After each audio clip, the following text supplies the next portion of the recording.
A terceira etapa é faça dos seus líderes defensores da cultura organizacional. Gente, se a liderança não está falando sobre cultura organizacional, a liderança não está fazendo o seu trabalho direito.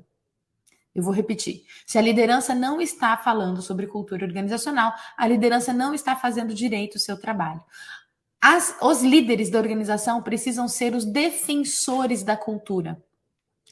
Ser um defensor da cultura significa ser o primeiro a falar e fazer aquilo que foi estabelecido estrategicamente para ser a cultura daquela organização.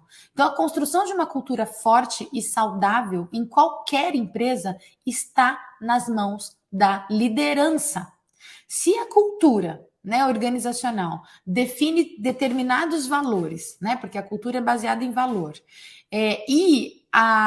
os líderes, né, o time de liderança daquela organização não pratica esses valores, não modela esses valores, não dá o exemplo, né, por meio desses valores, não exibe os comportamentos, né, que são referentes a esses valores organizacionais, isso vai prejudicar todo e qualquer esforço que esteja sendo feito na organização.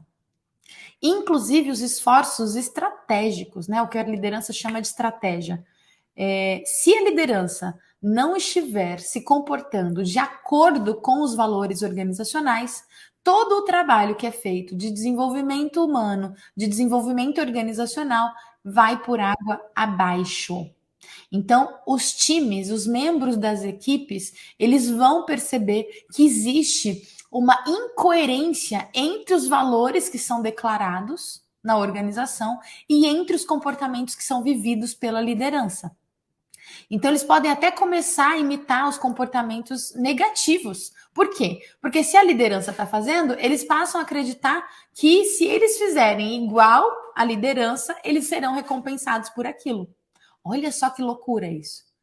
Então, é muito potente, né? O comportamento da liderança é muito potente para criar outros líderes dentro da organização e para implementar a cultura organizacional na prática. Essa é a forma como a gente pensa. As pessoas que são referência para a gente, elas modelam o nosso comportamento.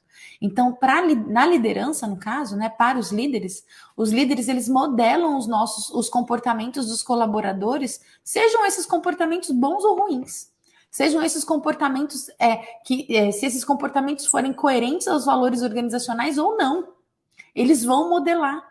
E por isso que para construir uma cultura organizacional forte e saudável, a gente precisa que a liderança necessariamente exemplifique os valores de acordo nos seus próprios comportamentos.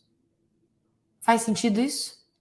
Então, muito cuidado com essa dissonância, né? Essa incoerência entre aquilo que a liderança fala e aquilo que a liderança faz. Os comportamentos da liderança precisam estar diretamente atrelados aos valores da cultura, aos valores organizacionais. E é desta forma que a liderança se torna uma defensora da cultura organizacional.